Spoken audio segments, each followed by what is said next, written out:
Today we're going to talk about the 7 ways to get out of a sales slump. My name is Michael Baraiva. I was able to build a team of 150 plus sales guys in less than 2.5 years. We did that with zero money invested, and now we have a lot of things cooking for us. We have a solar team that's growing. We have our coaching, consulting coming and growing. We have real estate. We have a lot of things cooking and growing. But when it comes to a sales slump, I've been there so many times, and I can understand that knocking on doors, banging on phone calls, you sometimes have this valley of death, I call, right? When you start feeling like shit, you're not getting the results that you want. You're angry, you're upset. You're like, why am I not getting the sales that I want to get?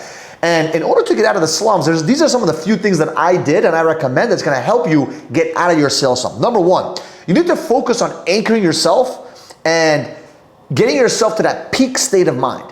Right? Now, how do you do that? For me, it was thinking about the dreams and the goals that I actually wanted to accomplish. For me, it also was looking back and looking at my nightmares and saying, holy shit, that's not the life that I want. I don't want to sleep in my car. I don't want to have no money. Like, a lot of the situations that I've been in before reminded me about, like, damn, I got to go out there and get myself out of this sales slump, right? Because what I used to tell my guys, don't have curb ass, right? When you sit on the curb with your ass like this and you're fucking sitting there moping and groping while you didn't get that sale. What you need to do is anchor yourself on the dreams and the goals that are going to inspire you and create this high energy in your mind where you get lighted up, right? And if you do that, it can get you out of your sales slump, because remember, people want to do business with people that are happy, that are in the right mood. They don't want to do business with you if you're in a sales slump. So if you're in a sales slump and you're going into the customer's house like this, all defeated, they're going to feel it off of you. They're not going to want to do business with you, right? Number 2, focus on being around other winners in the game. Right? Focus on, like, for example, I used to have every single day, we used to have sales training in the office. Every single day. And some guys would miss those days and they would wonder why they didn't make that much money. I'm like, dude, the reason why you're not making money because you're staying away from the heat.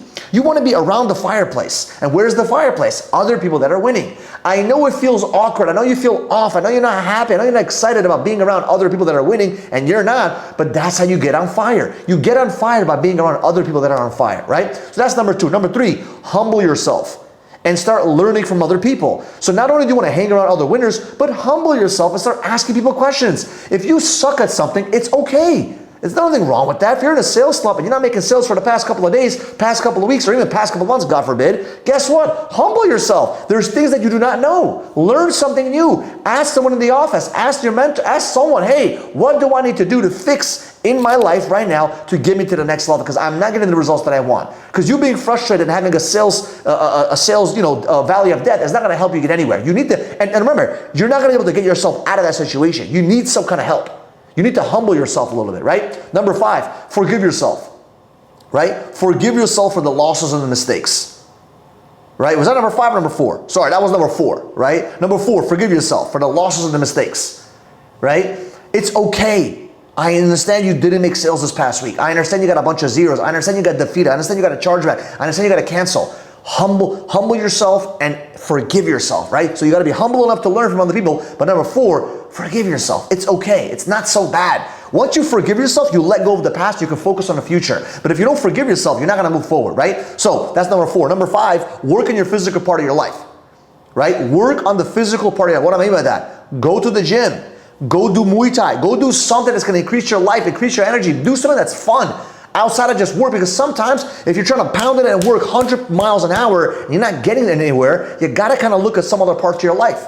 Whether it's your physical part, your emotional part, how does your relationship? Maybe you're in sales because you have a bad relationship with your girl or your guy, right? If you have a bad relationship at home, how the hell do you expect to win in the game of business if your whole life behind closed doors is a nightmare?